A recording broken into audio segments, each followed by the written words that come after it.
Bonsoir, bienvenue à l'atelier librairie, le livre voyageur, animé par Fabienne Roch et moi-même, Bruno Lalonde.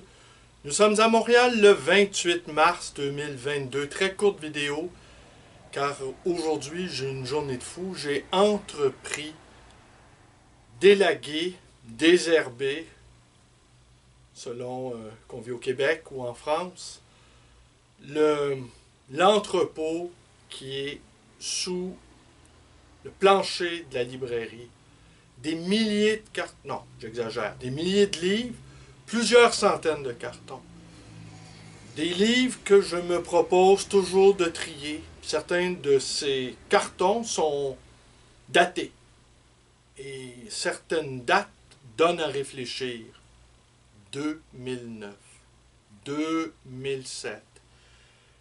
Et forcément, le, le libraire, en fait, tous les libraires ont des quantités affolantes de livres. Les libraires d'occasion et d'anciens, ou les libraires intemporels, ainsi que je me qualifie maintenant. Mais j'ai su aussi que j'étais un libraire. J'ai appris il y a quelque temps que j'étais également un libraire transcendantal. Alors j'hésite entre intemporel ou transcendantal. Ça va dépendre. Ça va dépendre de mes humeurs.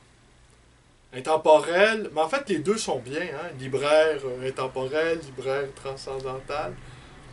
Mais je vais sous-peser le pour et le contre. Alors oui, le stockage de livres, eh bien, a partie lié évidemment avec la folie capitaliste de l'abondance, l'excès, beaucoup, beaucoup, beaucoup d'excès pour arriver à un peu de sens. C'est également le fétichisme de la marchandise, des fétiches partout, des fétiches sur tous les rayons, des fétiches de la pensée. Elle va être courte la vidéo, oui, parce que je ne peux pas gloser indéfiniment ce soir. Je ne peux pas me livrer à des improvisations libres, car demain matin, très tôt, avec l'un de mes confrères, mon cher confrère René, c'est beau de nous voir travailler ensemble, il n'y a jamais de malentendu entre nous. On se porte acquéreur parfois de bibliothèques assez imposantes, et honnêtement, il n'y a aucune compétition, et en plus, c'est comme une espèce de balai. On travaille super bien, super vite, extrêmement efficace. Les gens qui font appel à nos services, souvent, ce sont de vieux lecteurs. De vieux lecteurs qui, pour toutes sortes de raisons, doivent désherber leur bibliothèque quand ce n'est pas pour la disperser complètement. Et souvent, ils sont dépassés par la tâche. Et René, qui n'est pas non plus une prime jeunesse, c'est même mon aîné, eh bien, lui et moi, les gens sont époustouflés par notre manière diligente, rapide, respectueuse de travailler. Alors ce soir, donc, je vais faire court, si vous avez bien compris. Mais je vais vous lire deux courts chapitres tirés de ceci.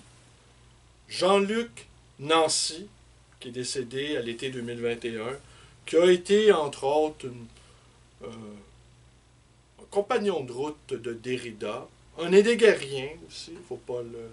Toute cette génération d'intellectuels français qui ont lu Heidegger, qui se sont nourris au petit lait heideggerien, et dans le cadre d'un hommage qu'il a fait à une librairie, le nom de la librairie, tenez, je vais vous le dire, on va pas être ingrat, Quai des Brumes, de la librairie Quai des Brumes à Strasbourg. À Strasbourg, oui. Alors donc, il a fait ce petit livre qui a été réédité avec des illustrations originales de Jean Le Gac, et c'est paru dans la très belle maison d'édition Galilée. Et souvent, mes jeunes clients me demandent pourquoi les ouvrages parus chez Galilée coûtent si cher. C'est qu'ils font des ouvrages de fond. Ils ne Ils ne bradent pas leurs livres. Et ils savent, comme certaines maisons d'édition, qu'ils travaillent sur le temps long également. Ils savent que certains titres peuvent mettre des années, même parfois des décennies à, à s'écouler. Ainsi que José Corti, par exemple, qui travaillait également sur le temps long. Alors donc, la librairie Quai des Brumes a sollicité Jean-Luc Nancy pour rendre un hommage indirect à la fois à la librairie, à l'univers de la librairie, et évidemment à l'univers des livres, et les acteurs principaux, qui ne sont pas les auteurs, mais bien les lecteurs, les lectrices. Alors je vous lis 2 chapitres. Libère, c'est en exergue. Pellicule située entre l'écorce et le bois, entre le cortex et le lignum, entre la pensée exposée et l'intimité noueuse, interface du dehors et du dedans, elle-même ni dehors ni dedans, tournée vers l'un comme vers l'autre, tournant l'un vers l'autre, retournant l'un dans l'autre, quoique le livre puisse devenir numérisé, immatérialisé et virtualisé, aussi bien que relié de cuir et de feuilles d'or, il ne peut faire qu'il ne demeure, il ne se peut faire qu'il ne demeure, aussi mince puisse-t-il devenir, pour ce lecteur, bloc pur et transparent, citation que vous aurez reconnue de Stéphane Mallarmé, à travers lequel nous n'accédons à rien d'autre qu'à nous-mêmes, les uns aux autres, mais chacun en hiéroglyphe. La véritable propriété du livre, sa virtus operativa ou sa vis magica, ou bien ce qu'il faudrait nommer sa librairité, ne se trouve pas ailleurs que dans le rapport qu'il organise et qu'il entretient entre son ouverture et sa fermeture. À la différence de la porte proverbiale, il ne faut pas qu'un livre soit ouvert ou fermé. Il est toujours entre les deux, il passe toujours de l'un à l'autre état. Ce passage continu est sans cesse réversible, car le livre ouvert se referme tout de même que s'ouvre le livre fermé, tient à ceci que le livre ne peut être considéré ni simplement en tant que contenant, ni tout uniment comme un contenu. Le livre n'est pas l'objet qu'il est possible de ranger sur une étagère ou de poser sur une table, et il n'est pas non plus le texte qui se trouve imprimé sur ses pages, mais il va plutôt de l'un à l'autre, ou bien il se tient dans la tension entre les deux. Il ouvre cette tension, il la suscite, il ne cesse de l'entretenir au fil de ses pages, il la détend aussi bien et il l'apaise, la confiant à son volume comme à une manière de reposoir. Du côté de la tension, de l'attente et de la tentation, se trouve l'intention fiévreuse dont le livre est toujours issu. Point de livre qui coule de source. On n'écrit pas un ouvrage comme on écrit une lettre, un mémoire ou un libelle, un petit livre. Mais on projette une entreprise qui chaque fois se pense sans exemple et sans imitateur. On médite de livrer ou de se livrer comme une pensée en soi, parfaite et suffisante, jamais comme un simple moyen d'information, de représentation ou d'imagination. Un livre naît dans l'agitation et dans l'inquiétude, dans la fermentation d'une forme qui cherche un déploiement et un apaisement à son impatience. Du côté du repos, le livre propose sa composition. Celle-ci, toutefois, n'est pas à comprendre d'abord ni seulement au sens de l'ordonnancement de la construction et en général de la systématicité ou bien de la synesthésie qui est censée impliquer et articuler l'unité du livre. Mais de manière plus modeste et plus empirique, il faut commencer par y reconnaître Cet assemblage que représente l'unicité matérielle du livre, sa reliure ou son brochage fait le volume. Si c'est un livre au sens transcendantal ou archétypique du terme, c'est-à-dire s'il répond à ce qui est pensé sous l'idée pure de livre, c'est une autre affaire, et dont la lecture seule devra rendre compte. Il suffit déjà que des pages se succèdent et s'enchaînent au nom d'une pareille idée. Cela suppose que l'enchaînement ne soit pas simplement celui d'une logique, ni celui d'une narration ou d'une exposition. Lorsqu'on est dans le cas d'avoir à présenter ou bien à recevoir une démonstration, une histoire, une description ou une analyse, la forme du discours oral, celle de la leçon, pour lui donner ce nom, conviendra aussi bien et ce sera même préférable à celle du livre. C'est d'ailleurs la raison essentielle, sinon unique, des enseignants. Les professeurs parlent. En tant que professeurs, ils sont des êtres parlants. S'ils écrivent des livres, ce n'est pas en tant que tel. On en dirait autant, et de manière strictement parallèle, des peintres, des mécaniciens, des avocats, des maçons, des médecins, etc. Chacun d'eux, en tant que membre de sa profession, professe, pour ainsi dire, par le geste, par la parole ou par l'ensemble d'une conduite. Mais si l'un d'eux compose un livre, et si son livre n'est pas seulement un manuel du savoir qu'il professe, alors c'est un autre sujet, un autre personnage, voire un autre homme ou un autre qu'un homme, rien de moins, qui devient ce qu'on appelle l'auteur du livre. Le terme de manuel l'indique bien. Un manuel contient dans une forme et dans un format maniable, manipulable, un ensemble d'instructions relatives au maniement d'une discipline quelconque, théorique ou pratique. Le manuel n'est ni un livre, ni un enseignement, pas plus que ne l'est ce qu'on nomme un traité, qui expose l'intégralité d'un corps de connaissances ou de pensée.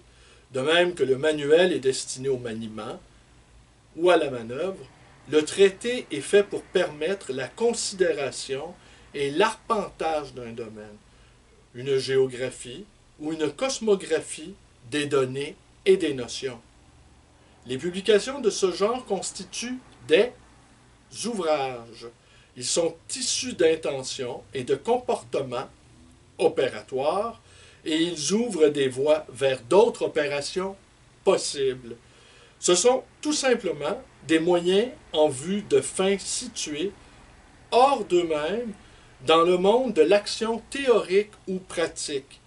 À ce registre appartiennent aussi tous les ouvrages militants, engagés pour une cause, porteurs d'une exigence, les manifestes, brûlots, brochures, pamphlets, bluettes et pasquinades. Tout autre est le livre. Il ne constitue pas un moyen, et de manière corrélative, il serait difficile de le ranger sous la catégorie de fin, car s'il n'a pas de but hors de lui-même, il n'est pas non plus en lui-même le but de quelque opération que ce soit. Ce n'est pas à dire qu'il n'y ait pas, ici ou là, dans les livres, dans certains livres tout au moins, des éléments de manuel ou de traité, des aspects d'encyclopédie ou de recueil doctrinal, des modes d'emploi ou des aperçus disciplinaires, voire des préceptes, des conseils, des monitions, des déclarations ou des exhortations. Sur un mode symétrique, il n'est pas non plus à nier que des traités, des manuels et des libelles militants puissent contenir certains ressorts ou raisonner de certains accents qui les situent dans la compagnie des livres. Mais l'essentiel est ailleurs. Le livre dont il doit être ici question ne peut pas être identifié comme un objet distinct, ni comme une classe définie d'objets. Il est loin de se confondre avec le volume imprimé, bien qu'il confère aux dits volumes certaines de ses valeurs les plus remarquables. Et tout d'abord, cette idée, cette valeur d'idée, en soi, pliée et de soi dépliable, par laquelle nous identifions véritablement un livre. Lorsque nous employons ce mot de manière à le distinguer précisément du volume et de l'ouvrage, c'est ainsi d'ailleurs que le mot latin, liber, a tracé son destin moderne en passant du livre d'impression au livre tout court, pris absolument au livre absolu, sinon à l'absolu en tant que livre.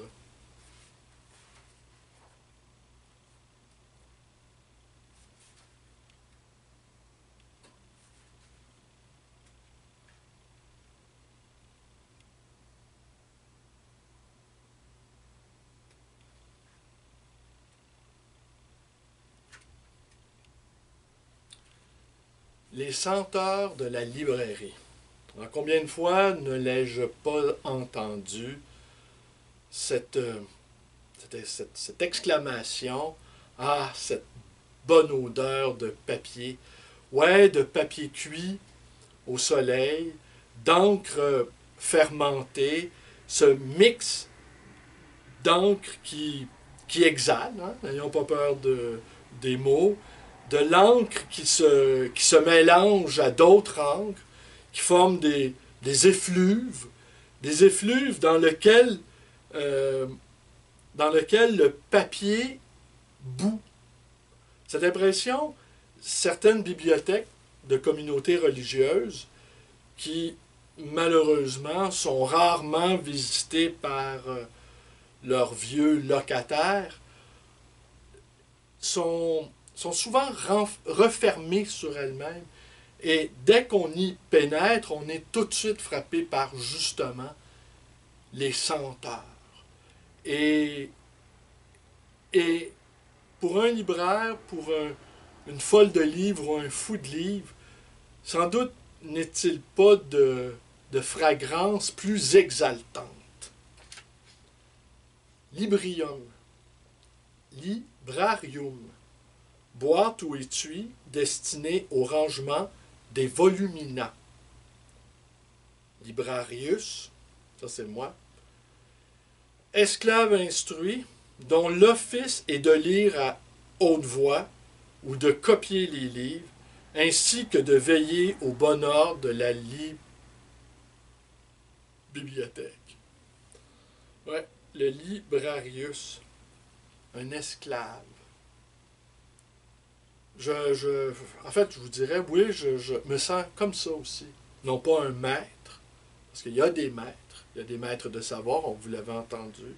Il y a des maîtres, il y a des maîtres, il y a des doctes, il y a des docteurs, il y a des professeurs, ces êtres parlants. Mais le libraire, lui, est un esclave. Esclave des gens qui franchissent la porte. Esclave des livres qui sont tout autour de lui et auxquels il doit à la fois dévotion, à la fois compétence, à la fois amour, abnégation également. On ne passe pas toutes ces journées en compagnie des plus grands philosophes, des plus grands poètes, des plus grands penseurs, des plus grandes penseuses, sans recevoir jour après jour le fouet de l'humilité.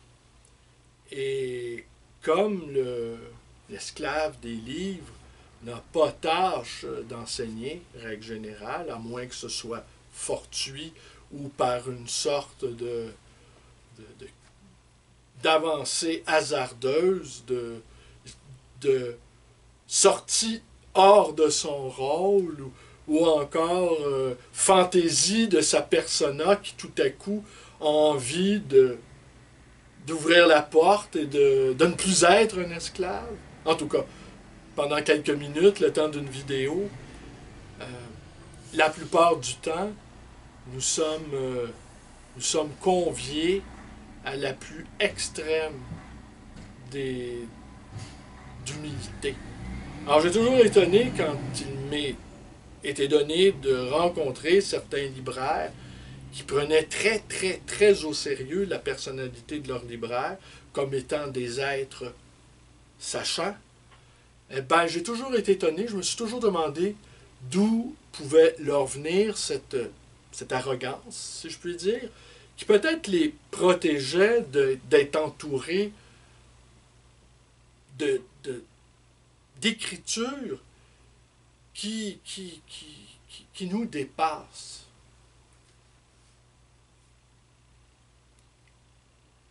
Ouvert, le livre révèle combien peu il est substantiel.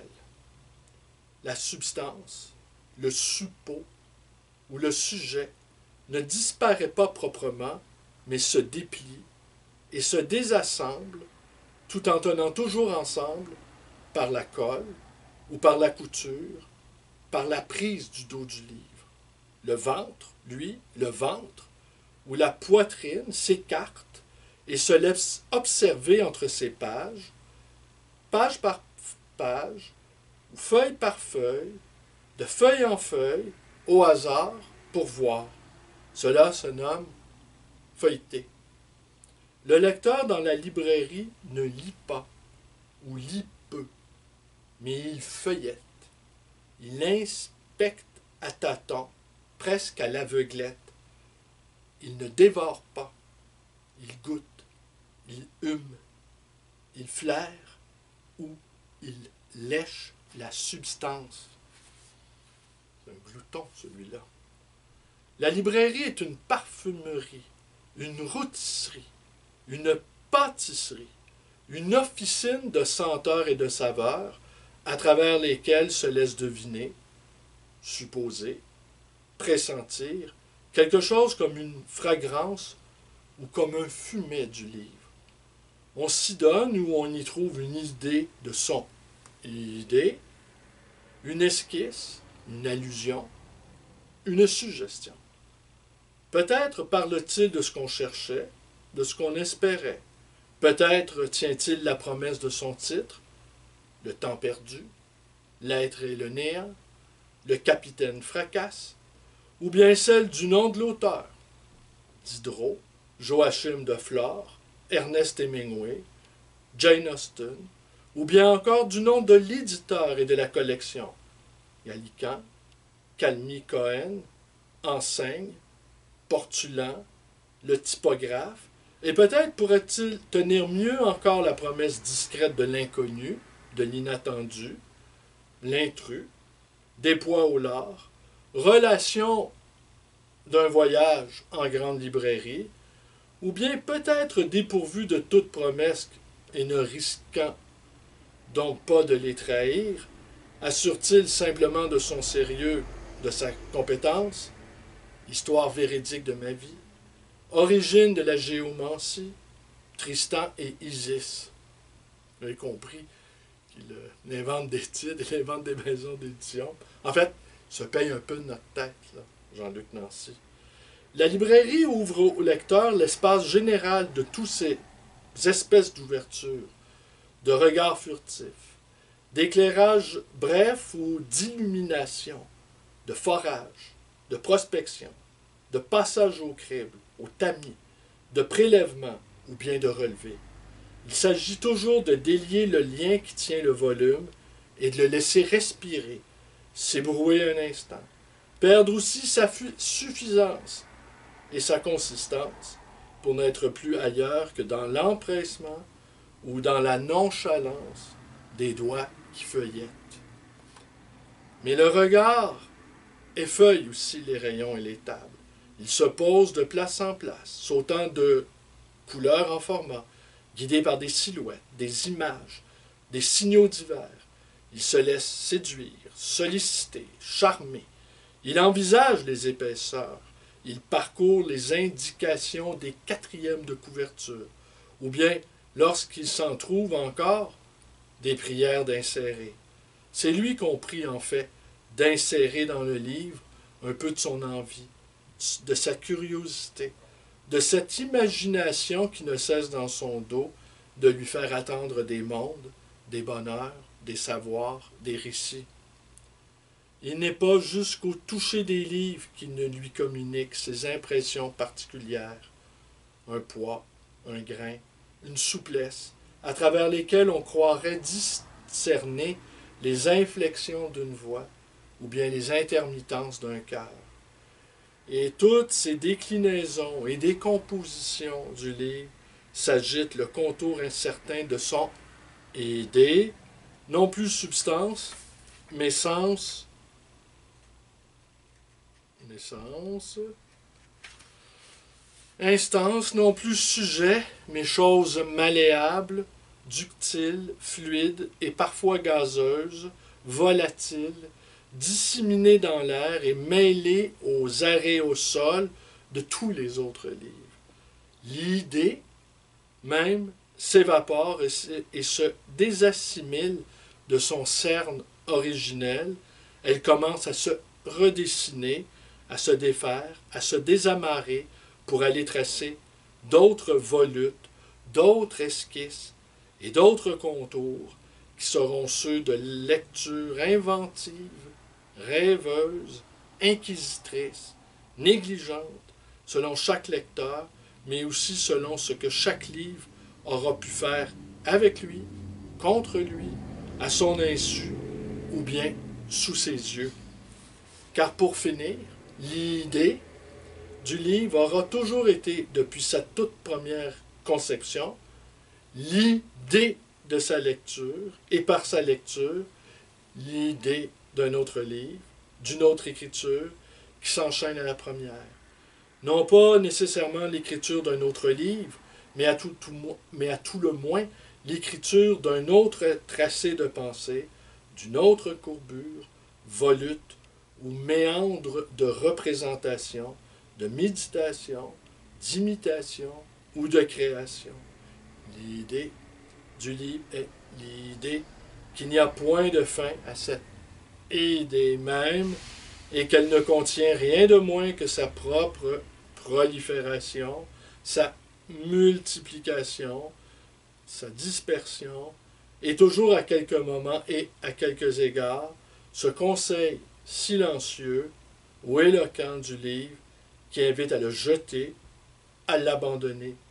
Lire, en effet, ne va pas à lire encore, mais à tout le reste, à ce qu'on nomme tantôt l'action et tantôt l'expérience, le frottement du réel illisible. Toutefois, ce n'est qu'en lisant, toujours à nouveau, qu'on peut jeter les livres, un par un. Non les jeter au bûcher ni à l'oubli, mais les jeter plus loin et plus profond dans ce qu'on devrait à bon droit nommer la librairie de l'âme, le libre espace d'une dévoration de et par l'idée pure, le labyrinthe des livres lus, griffonnés, oubliés et empoussiérés, des livres appris et oubliés par cœur, et le froissement de ces bouts de pages dont l'image revient toujours parce qu'ils contiennent quelques mots précieux. Alors, deux très courts chapitres d'un fort petit livre, non pas fort petit livre, mais d'un livre de petite taille et d'une très faible densité, mais ô combien dense. Et donc, Jean-Luc Nancy, sur le commerce des pensées, je vous montre ici.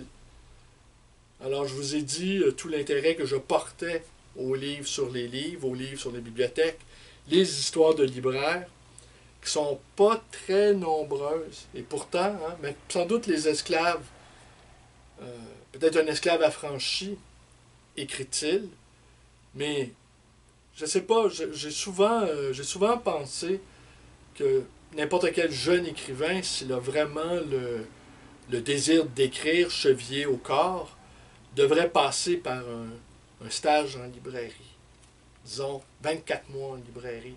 Et après ça, s'il est encore capable d'écrire, et je ne dis rien de tout le processus qui suit l'apparition d'un livre, l'arrivée du livre dans la librairie, la rotation, les offices, les salons du livre, les séances de signature, les critiques, parfois positives, parfois négatives, l'incompréhension que le livre peut susciter, mais bien souvent l'indifférence qui est le fait de la quasi-totalité des livres qui apparaissent dans le monde.